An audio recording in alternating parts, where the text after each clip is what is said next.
ఊరబెట్టిన ఉసిరికాయలు తినడం అంటే ఎంతమందికి ఇష్టం? ఇష్టం సంగతి పక్కన పెడితే ప్రతిరోజు ఒక ఉసిరికాయ తినడం వల్ల మన ఇమ్యూనిటీ పెరుగుతుంది, జుట్టు రాలడం తగ్గి హెయిర్ గ్రోత్ మొదలవుతుంది, అలాగే చర్మంలో గ్లో కూడా వస్తుందన్నమాట. మన డైజెషన్ సిస్టమ్ కూడా చాలా మెరుగుపడుతుంది. ఒక్కసారి ఊరబెట్టిన ఉసిరికాయలు సంవత్సరం మొత్తం కూడా పాడవకుండా ఉండాలి అంటే చిన్న టిప్స్ ఫాలో అయ్యామనుకోండి, సంవత్సరం మొత్తం పాడవకుండా హ్యాపీగా మనం తినొచ్చు అనమాట. దీనికోసం నేను 1 కిలో ఉసిరికాయలు అయితే తీసుకున్నాను. వీటిని నీట్గా వాష్ చేసి తడి లేకుండా ఒక కాటన్ క్లాత్ అయితే తుడిచి పక్కన పెడుతున్నాను. పూర్తిగా ఎక్కడ కూడా చెమ్మ ఉండకూడదు అనమాట. అలాగే పైన ఉన్న తొడిమలు తీసేసి మనకు తొందరగా ఊరాలి అంటే ఉసిరికాయకి ఒక 4 ఘాట్లు అయితే ఇలా పెట్టుకోండి. ఉసిరికాయ చిన్నగా పాడైంది అనుకోండి, అక్కడికున్న ఆ ప్లేస్ కట్ చేసి మిగతా వాడుకోవచ్చు.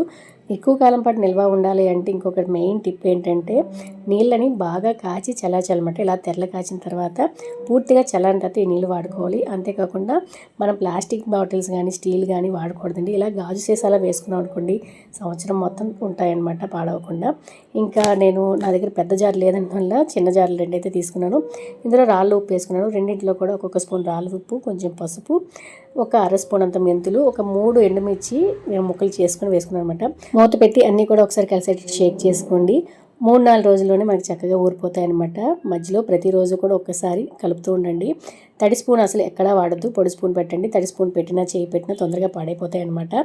ఈ టిప్స్ ఫాలో అయ్యానుకోండి, సంవత్సరం మొత్తం వాడుకోవచ్చు. వీడియో నచ్చితే లైక్ చేయండి. ఇలాంటి మరిన్ని మంచి మంచి వీడియోస్ కోసం మన ఛానల్ అయితే సబ్స్క్రైబ్ చేసుకోండి. ఇట్లు మీ శ్రావణ జ్యోతి.